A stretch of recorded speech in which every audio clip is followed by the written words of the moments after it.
Любопытная новость от главы Белгородской области, вернее, скажем так, две новости, ну, как это обычно бывает. Вначале заявила о возможной диверсии, но произошло неприятное событие, сошел с рельсов поезд, кстати говоря, мои слова, соболезнования, поддержки, на железнодорожных путях, а потом отредактировал пост. Я вообще прошел бы мимо, если бы не глава Белгородской области, глава, спасибо тебе, дорогой.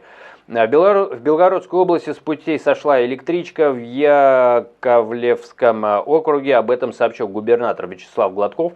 Изначально чиновник написал, что причиной могла стать детонация взрывного устройства. Позднее он отредактировал пост и сообщил, что причиной аварии могли стать повреждения ЖД-полотна, заметил Пепел. Короче говоря, вот это ярчайший пример. Я вообще эту новость взял только для того, чтобы показать вам, как это работает. Почему в деле Долиной все кричат про мошенников из Украины. Почему в деле нападения на Крокус все кричат, причем официальные лица, следователи, официальный представитель Следственного комитета, это мошенники из Украины. Там ответственность на себя ИГИЛ взял, а это в Украине. Что происходит? Вот это и происходит самое страшное. Политизация событий, откровенного криминала начинают политизировать.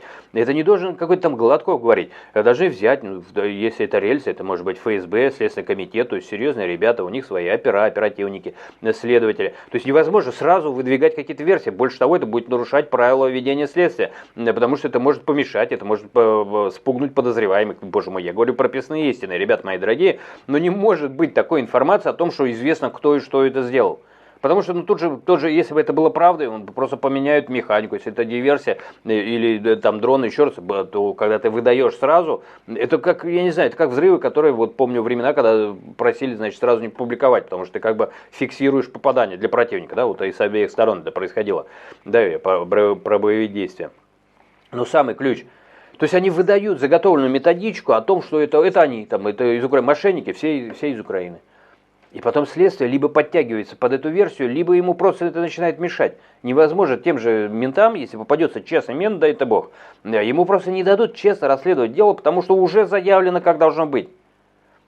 И вот хорошо, что тут, опять же, да, он что-то сказал, может быть, вначале была правда, может быть, потом правда. Но самое главное, что еще следствие ничего не сказало, а уже какой-то там Гладков, какой-то там чиновник, какой-то пиджак с ушами уже нам рассказывает, как было. Вот в чем ужас, вот что разрушает криминалистику и вашу защищенность. Мое глубочайшее убеждение, хотя можете поспорить, не мог не сопроводить. Здесь скорее больше моего отношения, скажем так, чем сама новость. Ну а новость, конечно же, там люди, я не знаю, слова поддержки.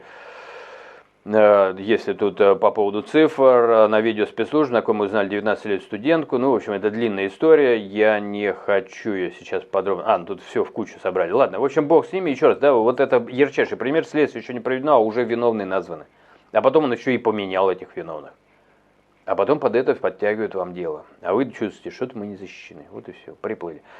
Вот, замечательно, еще до следствия он дважды поменял уже обвинение, поняли, да? А это разрушает всю структуру защиты населения.